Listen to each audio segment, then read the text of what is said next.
Hello എല്ലാവർക്കും നമസ്കാരം. പുതിയൊരു വീഡിയോയിലേക്ക് സ്വാഗതം. നമുക്കിന്ന് ഈ വീഡിയോയിലൂടെ വെർനേഴ്സ് പ്രൊഡക്റ്റ് സൈക്കിൾ എന്താണെന്ന് മനസ്സിലാക്കാം. നമുക്ക് വീഡിയോയിലേക്ക് കടക്കാം. വെർനേഴ്സ് പ്രൊഡക്റ്റ് സൈക്കിൾ നമുക്ക് ഇതിൻ്റെ ഇൻട്രൊഡക്ഷൻ നോക്കാം. Vernon's product cycle is a concept developed by economist Raymond Vernon in the 1960s. 1960കളിൽ റെയ്മണ്ട് വെർണർ എന്ന എക്കണോമിസ്റ്റ് ആണ് ഇത് ഡെവലപ്പ് ചെയ്തത്. എന്തിനു വേണ്ടിയാണ് ചെയ്തതെന്ന് വെച്ച് കഴിഞ്ഞാൽ to explain the life cycle of a product in the international market. അതായത് ഇൻ്റർനാഷണൽ മാർക്കറ്റിൽ ഒരു പ്രൊഡക്റ്റിൻ്റെ ലൈഫ് സൈക്കിൾ എക്സ്പ്ലെയിൻ ചെയ്യുന്നതിനാണ് ഇദ്ദേഹം ഈ തിയറി ഉപയോഗിച്ചത്. Okay, this theory focuses on how products move through different stages from innovation to standardization. അതായത് എങ്ങനെയാണ് ഒരു പ്രൊഡക്റ്റ് ഇന്നോവേഷൻ അത് കണ്ടുപിടിക്കുന്നത് മുതൽ പിന്നെ ആ സ്റ്റാൻഡർഡൈസേഷനിലൂടെ and how this affect international trade and investment pattern. അത് ഈ പ്രൊഡക്റ്റിൻ്റെ ലൈഫ് സൈക്കിൾ ഇൻ്റർനാഷണൽ ട്രേഡിനെ എങ്ങനെ ബാധിക്കും, ഇൻവെസ്റ്റ്മെൻറ്റ് പാറ്റേൺസിനെ എങ്ങനെ ബാധിക്കും, ഇതൊക്കെ മനസ്സിലാക്കുന്നതിന് വേണ്ടിയിട്ടാണ് ഇദ്ദേഹം ഈ തിയറി ഡെവലപ്പ് ചെയ്തത്. ഇനി നമുക്ക് ഇതിൻ്റെ സ്റ്റേജസ് ഏതൊക്കെയാണെന്ന് നോക്കാം. Stages of Vernon's product life cycle.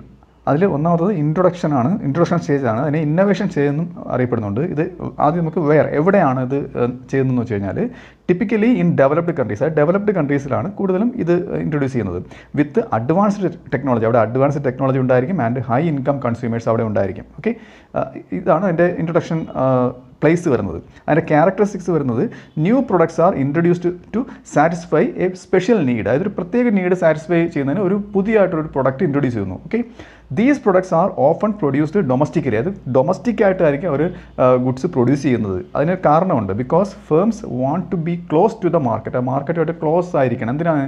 To respond quickly to feedback and make improvements. അത് പെട്ടെന്ന് ഫീഡ്ബാക്ക് അത് യൂസ് ചെയ്തിട്ട് അവരുടെ റിസൾട്ട് എങ്ങനെ ഉണ്ടെന്ന് അറിയുന്നതിനും അതിൻ്റെ എന്തെങ്കിലും പോരായ്മ ഉണ്ടെങ്കിൽ അത് പരിഹരിക്കുന്നതിനും ഇത് ഡൊമസ്റ്റിക്കായിട്ട് മാർക്കറ്റിന് ക്ലോസ് ആയിട്ടായിരിക്കും അവർ പ്രൊഡ്യൂസ് ചെയ്യുന്നത്.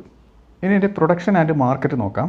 The production is typically small scale and labour intensive. അതായത് സ്മാൾ സ്കെയിൽ ആയിട്ടുള്ള ലേബർ ഇൻറ്റൻസീവ് ആയിട്ടുള്ള പ്രൊഡക്ഷൻ ആയിരിക്കും. Okay, exports R limited since the product is new. അത് അധികം എക്സ്പോർട്ടൊന്നും ചെയ്യത്തില്ല. And the focus is on local market. അത് local മാർക്കറ്റ്സിൽ മാത്രമായിരിക്കും ഇവരുടെ ഫോക്കസ്. അതിന് കാരണമുണ്ട്. അപ്പം ഇത് ലേബർ ഇൻറ്റൻസീവ് അല്ലാതെ ക്യാപിറ്റൽ ഇൻറ്റൻസീവായിട്ട് അത് ഉപയോഗിച്ച് കഴിഞ്ഞാൽ അത്രയും എക്സ്പെൻസീവാണ്. ഈ ക്യാപിറ്റൽ ഇൻറ്റൻസീവ് ടെക്നോളജി വെച്ച് ആ മെഷീൻസൊക്കെ ഓപ്പറേറ്റഡ് ആയിട്ടുള്ള ടെക്നോളജി ഉപയോഗിക്കുന്നതിന്. ഓക്കെ, ഇങ്ങനെ CAD, CAM ഒക്കെ ഉണ്ട്. Computer aided manufacturing, computer aided designing, ഇതൊക്കെ എക്സ്പെൻസീവാണ്. അപ്പം ആദ്യം ചെറിയ തോതിൽ അവരുണ്ടാക്കി അത് പരീക്ഷിച്ചതിന് ശേഷം മാത്രമേ അവർ എക്സ്പോർട്ടിലേക്ക് കടക്കത്തുള്ളൂ. അടുത്തത് ഗ്രോത്ത് സ്റ്റേജാണ്. അതായത് ഗ്രോത്ത് ആൻഡ് എക്സ്പോർട്ട് സ്റ്റേജ് എന്ന് പറയുന്നത്. അതായത് എവിടെയാണെന്ന് വെച്ച് കഴിഞ്ഞാൽ still primarily in developed countries. ഈ ഒരു സ്റ്റേജിലും ഡെവലപ്ഡ് കൺട്രീസിൽ തന്നെ ആയിരിക്കും. But exports begin to increase. അതായത് കയറ്റുമതി കൂടാൻ തുടങ്ങും. എന്താണ് കാര്യം? അതിൻ്റെ പ്രത്യേകത അതുണ്ട്. അതായത് ക്യാരക്ടറിസ്റ്റിക്സ് നോക്കുമ്പോഴത്തേക്ക് as the product gains popularity, ഈ പ്രൊഡക്റ്റ് ക്രമേണ ഒരു പോപ്പുലർ ആവാൻ തുടങ്ങുന്നു. ഡിമാൻഡ് ഇൻക്രീസ് ചെയ്യുന്നു.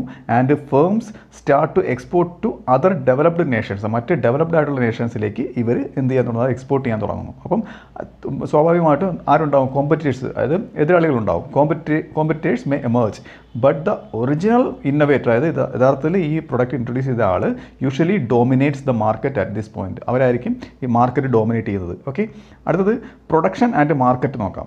അതായത് പ്രൊഡക്ഷൻ ആൻഡ് മാർക്കറ്റ് വരുമ്പോഴത്തേക്ക് firms begin to streamline production to reduce cost. അതായത് സ്ട്രീം ലൈൻ ചെയ്യുകയെന്ന് വെച്ചാൽ എല്ലാ തടസ്സങ്ങളെല്ലാം മാറ്റി പരമാവധി നല്ല രീതിയിൽ ഫുൾ ഫ്ലെഡ്ജ് ആയിട്ട് പോകുന്ന സമയമാണ് കേട്ടോ. അതായത് streamline production to reduce cost. അപ്പോഴത്തേക്ക് ഇങ്ങനെ വരുമ്പോഴത്തേക്ക് അവർക്ക് കോസ്റ്റ് റെഡ്യൂസ് ചെയ്യാൻ പറ്റും. അപ്പോഴത്തേക്ക് exports become a significant part of the firm strategy. അപ്പോൾ ഇവരുടെ സ്ട്രാറ്റജി എന്തായിട്ട് മാറും? കൂടുതൽ എക്സ്പോർട്ട് ചെയ്യുക എന്നുള്ളതാണ് പിന്നീട് ഈ ഫേമിൻ്റെ സ്ട്രാറ്റജി. അതൊക്കെയാണ് ഈ ഗ്രോത്ത് സ്റ്റേജിൻ്റെ പ്രത്യേകത വരുന്നത്. അടുത്തത് മെച്യൂരിറ്റി സ്റ്റേജാണ്. ഇതിനെ സ്റ്റാൻഡർഡൈസേഷൻ സ്റ്റേജ് എന്ന് അറിയപ്പെടുന്നുണ്ട്. അത് എവിടെയാണെന്ന് വെച്ച് കഴിഞ്ഞാൽ നോക്കുമ്പോഴത്തേക്ക് production may shift to developing countries to reduce cost. അതായത് കോസ്റ്റ് കുറയ്ക്കുന്നതിന് വേണ്ടിയിട്ട് ഇപ്പോൾ നേരത്തെ തൊട്ട് മുമ്പത്തെ സ്റ്റേജിൽ ഡെവലപ്ഡ് കൺട്രീസിൽ മാത്രമായിരുന്നു പ്രൊഡക്ട്സ് ഉള്ളത്. ഇനി ആ മാർക്കറ്റ് വിട്ട് ഡെവലപ്പിംഗ് കൺട്രീസിലേക്കും ഒരു മാർക്കറ്റ് ഷിഫ്റ്റ് ചെയ്യുകയാണ്. എന്തിനു വേണ്ടിയാണ്? ഇപ്പം പ്രത്യേകതകളുണ്ട്. ക്യാരക്ടറിസ്റ്റിക്സ് നോക്കുമ്പോഴത്തേക്ക് the product is now widely non and has reached market saturation in developed countries. അതായത് നേരത്തെ ഡെവലപ്ഡ് കൺട്രീസിനാണല്ലോ അത് വിറ്റുകൊണ്ടിരുന്നത്. അപ്പോൾ അവിടെ മാർക്കറ്റ് ഇവിടെ എത്തി, അത് സാച്ചുറേഷൻ പോയിന്റിലെത്തി, അത് മാക്സിമത്തിലെത്തി. ഓക്കെ, ഇനി അതിൽ കൂടുതൽ അവിടെ വിൽക്കാനില്ല എന്നുള്ള സ്റ്റേജ് എത്തുമ്പോഴത്തേക്ക് അവർ മാർക്കറ്റ് കുറച്ചുകൂടെ മാർക്കറ്റ് ഇത് കിട്ടുന്നതിന് വേണ്ടിയിട്ട് മറ്റ് ഡെവലപ്പിംഗ് കൺട്രീസിലേക്ക് പ്രൊഡക്ഷൻ ഷിഫ്റ്റ് ചെയ്യും. ഓക്കെ, അവിടേക്കും കൂടെ എക്സ്പോർട്ട് ചെയ്യും. The focus shifts to cost reduction and efficiency. അപ്പോൾ പിന്നെ എന്തിലേക്കാണ് അവരുടെ ഫോക്കസ് പോകുന്നത്? അവർ കോസ്റ്റ് റിഡക്ഷനിലേക്കും എഫിഷ്യൻസിയിലേക്കും നല്ല രീതിയിൽ ആ പ്രൊഡക്റ്റ് അത് കുറ്റമറ്റതാക്കി മാറ്റുക എന്നുണ്ടെങ്കിൽ കോസ്റ്റ് കുറയ്ക്കുക, ഇതൊക്കെ ആയിരിക്കും പിന്നീട് അവരുടെ ഫോക്കസ്. അപ്പം the product design becomes standardised. അതായത് പ്രൊഡക്റ്റിൻ്റെ ഡിസൈൻ വെച്ചാൽ സ്റ്റാൻഡർഡൈസ്ഡ് ആയിരിക്കും, നല്ല ക്വാളിറ്റി ഉള്ളതായിരിക്കും. And competition intensifies. അതായത് പിന്നീടാണ് അവിടെ ഉണ്ടാകുന്നത് കോമ്പറ്റീഷൻ. അതായത് ഒരുപാട് കോമ്പറ്റീഷൻ അവിടെ ഉണ്ടാവുകയാണ്. അതായത് പ്രൊഡക്റ്റ് അതിൻ്റെ മാക്സിമത്തിൽ എത്തിക്കഴിഞ്ഞു. അപ്പോൾ കോമ്പറ്റീഷേഴ്സ് നല്ല രീതിയിൽ വന്നു കഴിഞ്ഞാൽ ആ പ്രൊഡക്റ്റ് അവിടെ നിന്ന് മാർക്കറ്റിൽ നിന്ന് മൂവ് ഔട്ട് ആവും. Okay, often leading to price wars. അപ്പോൾ അവിടെ പ്രൈസ് വാറുകൾ നടക്കുന്നു. അതായത് പിന്നീട് നടക്കുന്ന കൺസ്യൂമേഴ്സിനെ അട്രാക്ട് ചെയ്യുന്ന പ്രൈസുകളിലേക്കാണ് അവിടെ പോകുന്നത് ഈ കോമ്പറ്റീഷൻ്റെ ഫലമായിട്ട്. അപ്പോൾ ഈ സ്റ്റേജിൽ പ്രൊഡക്ഷനും മാർക്കറ്റും ഈ രണ്ട് കാര്യങ്ങൾ നോക്കുമ്പോഴത്തേക്ക് ടു റിമെയിൻ കോമ്പറ്റീറ്റീവ്. നേരത്തെ കോമ്പറ്റീഷൻ ഉണ്ടാവുമെന്ന് പറഞ്ഞല്ലോ. അപ്പോൾ അവർ ആ കോമ്പറ്റീറ്റീവായിട്ട് തന്നെ തുടരുന്നതിന് അവരെന്ത് ചെയ്യും?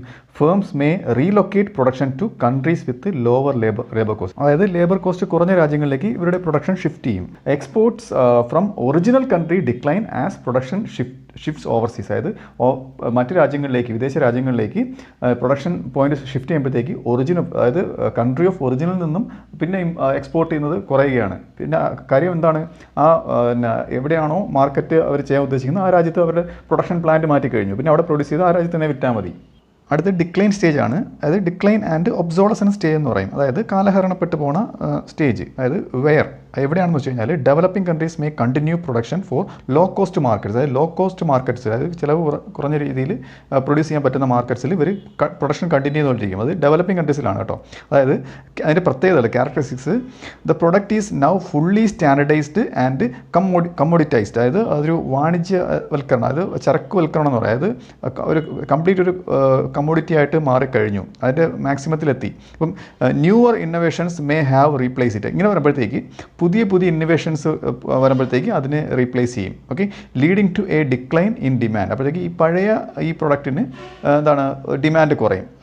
പുതിയ ഇന്നോവേഷൻസ്, പുതിയ കണ്ടെത്തലുകൾ വരുമ്പോഴത്തേക്ക്. അപ്പം firms may stop producing the product in favour of newer more profitable ones. അപ്പോഴത്തേക്ക് ഈ ഫേം എന്ത് ചെയ്യും? അത് പ്രൊഡ്യൂസ് ചെയ്യുന്നത് നിർത്തും. എന്നിട്ട് പുതിയ ടെക്നോളജി കൊണ്ടുള്ള അല്ലെങ്കിൽ പുതിയ കണ്ടുപിടുത്തങ്ങൾ, പ്രോഫിറ്റബിൾ ആയിട്ടുള്ള പുതിയ കണ്ടുപിടുത്തങ്ങളിലേക്ക് അവർ ശ്രദ്ധ തിരിക്കും. ഇനി ഈ സ്റ്റേജിൻ്റെ പ്രൊഡക്ഷൻ ആൻഡ് മാർക്കറ്റ് നോക്കുകയാണെന്നുണ്ടെങ്കിൽ the focus is on cutting cost to maintain profitability. അതായത് മാക്സിമം പ്രോഫിറ്റ് ഉണ്ടാക്കുന്നതിന് മാക്സിമം കോസ്റ്റ് കുറയ്ക്കുക, അങ്ങനെ പ്രോഫിറ്റ് ഉണ്ടാക്കുക എന്ന രീതിയാണ് ഈ സ്റ്റേജിൽ ഫേംസ് ഫോളോ ചെയ്യുന്നത്. Production is likely entirely in low cost regions. അത് മുഴുവനായിട്ടും പ്രൊഡക്ഷൻ എവിടെയാണ് വരുന്നത്? ലോ കോസ്റ്റ് ആയിട്ടുള്ള റീജിയൻസിലായിട്ടും വരുന്നത്. With exports primarily to other developing countries. അതായത് പിന്നെ അവർ എക്സ്പോർട്ട് ചെയ്യുന്ന മറ്റ് ഡെവലപ്പിംഗ് കൺട്രീസിലേക്ക് കൂടെ ഇവരിങ്ങനെ ആ പ്രൊഡക്റ്റ് എത്താത്ത രാജ്യങ്ങളിലേക്ക് മാക്സിമം മാർക്കറ്റിൽ കണ്ടെത്തുന്ന രീതിയിലേക്ക് ഈ സ്റ്റേജിൽ ഉൽപ്പന്നങ്ങൾ പൊയ്ക്കൊണ്ടിരിക്കും.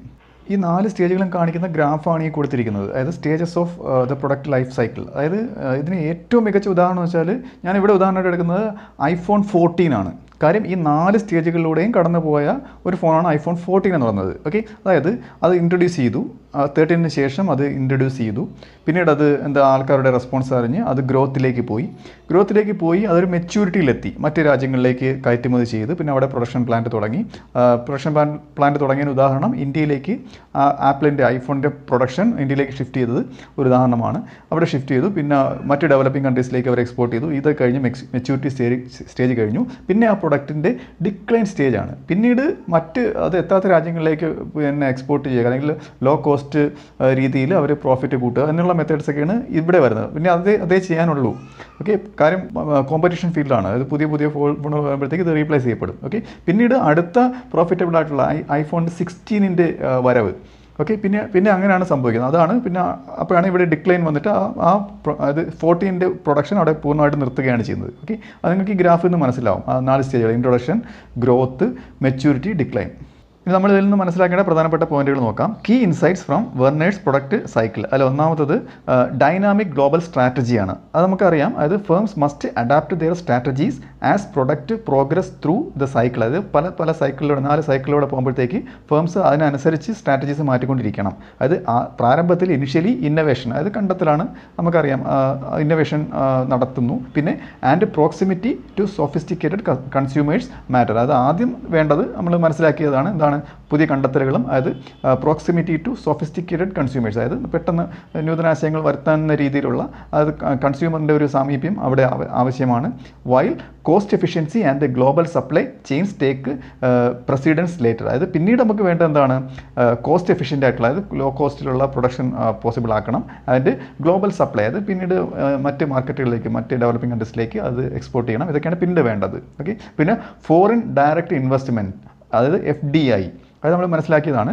The model explains why firms from developed countries invest. അതായത് ഡെവലപ്ഡ് കൺട്രീസിൽ നിന്ന് മറ്റ് കൺട്രീസിലേക്ക് രാജ്യങ്ങൾ എന്തിനാണ് ഫേംസ് ഇൻവെസ്റ്റ് ചെയ്യുന്നത് in developing countries as products become standardised. അതായത് പ്രൊഡക്ട്സ് സ്റ്റാൻഡർഡൈസ് ആകുമ്പോഴത്തേക്ക് firms relocate production to areas where labour and production cost are lower. അതായത് ആ സ്റ്റാൻഡർഡൈസ്ഡ് ആയിട്ടുള്ള പ്രൊഡക്ഷൻ വരുമ്പോഴത്തേക്ക് പിന്നീട് കോസ്റ്റ് കുറഞ്ഞ പിന്നെ മറ്റ് ഏരിയകളിലേക്ക്, ലേബർ കോസ്റ്റും പ്രൊഡക്ഷൻ കോസ്റ്റും കുറഞ്ഞ ഏരിയകളിലേക്ക് ഈ പ്രൊഡക്ഷൻ പോയിന്റ് ഷിഫ്റ്റ് ചെയ്യും.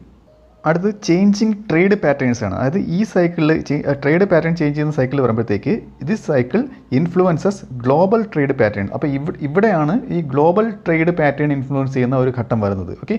വിത്ത് developed countries initially exporting hi-tech products. ആദ്യം ഡെവലപ്ഡ് കൺട്രീസ് ഹൈ ടെക്നോളജി ഉപയോഗിച്ച് പ്രൊഡ്യൂസ് ചെയ്യുന്ന ഉൽപ്പന്നങ്ങൾ എന്ത് ചെയ്യും, എക്സ്പോർട്ട് ചെയ്യും. But eventually becoming importers of those same goods. അതായത് പിന്നെ ക്രമേണ ഇവർ ഇതേ ഗുഡ് തന്നെ ഇമ്പോർട്ട് ചെയ്യാൻ തുടങ്ങും. Okay. When they are standardized. Standardize എന്ന് വെച്ചാൽ ഒരു വ്യവസ്ഥ പ്രകാരം, അതായത് ഒരു നിശ്ചിത എണ്ണം മാത്രം ഉണ്ടാക്കുന്ന, അങ്ങനെ പ്രൊഡക്ഷൻ ക്രമീകരിക്കുന്നതിനാണ് സ്റ്റാൻഡർഡൈസ്ഡ് എന്ന് പറയുന്നത്. ഓക്കെ. അപ്പോൾ വെൻ ദേ ആർ സ്റ്റാൻഡർഡൈസ്ഡ്, പിന്നെ ഈ സ്റ്റാൻഡർഡൈസ്ഡ് ആകുമ്പോഴത്തേക്ക് ഇവരത് ഇറക്കുമതി ചെയ്യാൻ തുടങ്ങും. And produced more ചീപ്ലി elsewhere. അത് മാത്രമല്ല, അവർ കുറച്ചുകൂടെ ചീപ്പറായിട്ട് വേറെ ഏതെങ്കിലും രാജ്യങ്ങളിൽ പ്രൊഡ്യൂസ് ചെയ്യാൻ തുടങ്ങും. അപ്പോൾ ഈ വീഡിയോ നിങ്ങൾക്ക് മനസ്സിലായെന്ന് വിശ്വസിക്കുന്നു. അടുത്ത വീഡിയോയിലൂടെ മറ്റൊരു വിഷയമായി വീണ്ടും കാണാം.